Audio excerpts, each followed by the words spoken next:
Okay, folks, the clarion call of war has sounded. Elon Musk commented the other day on the state of Twitter, suggesting that as the de facto town square, it has failed to provide the requisite level of free speech in any kind of balanced fashion and should therefore possibly be replaced by a better system.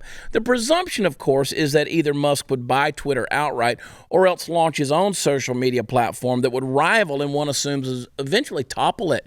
And as soon as this scintillating missive hit the eyeballs of his 17 million followers and everyone they shared it with, every dude bro who was ever too cool to play Dungeons and Dragons in high school but who listens to Joe Rogan podcasts for 4 hours at a stretch came screaming out of the woodwork, axes raised, and half their faces painting blue as they yelled, "Freedom!" And it's hard not to sympathize, of course. Twitter is well known at this point for its habit of enshrining the free speech of people in the world who rank on the Joseph Stalin level of ethics and interpersonal courtesy, while at the same time making it a priority to get rid of the accounts of people who have the absolute balls to say that men have, well, balls.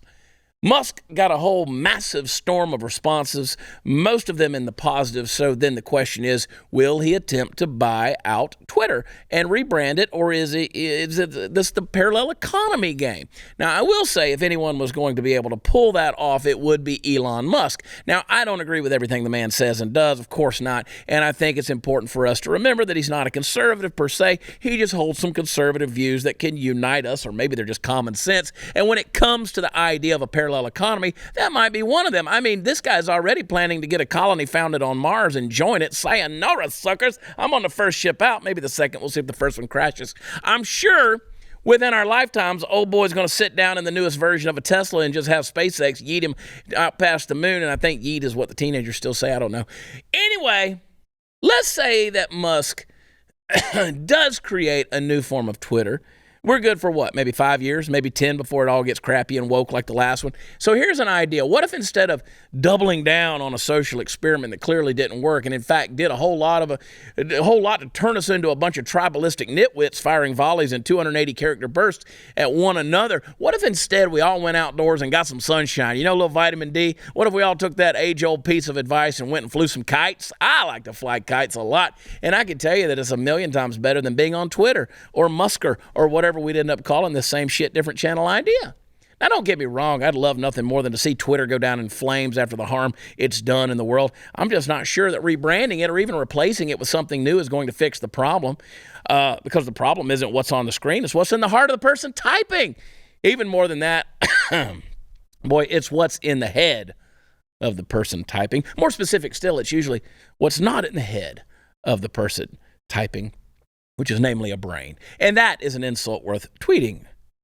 In fact, excuse me, I'm going to go tweet right now. And you know, that all goes the same. Guys, it goes the same for whether it's Truth Social or whatever echo chamber comes out. Every day, all day long, I keep getting notifications that someone new is following me on Truth Social, but I'm still 191,000 away from actually being able to use the platform.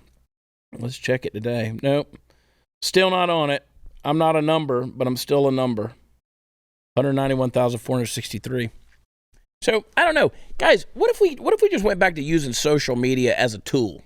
You know, just communicating some stuff out there, throwing it out there, letting jokes be jokes, you know? Just let jokes be jokes. It doesn't have to be a political statement every damn time.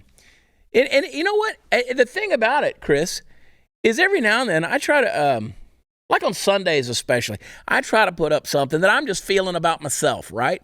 Like kind of a devotional thought, a motivational thought, inspirational thought. Like, this is what I'm working on in my life. People still make it political. It's mind-blowing. But hey, maybe that's the world we're living in now. I don't know.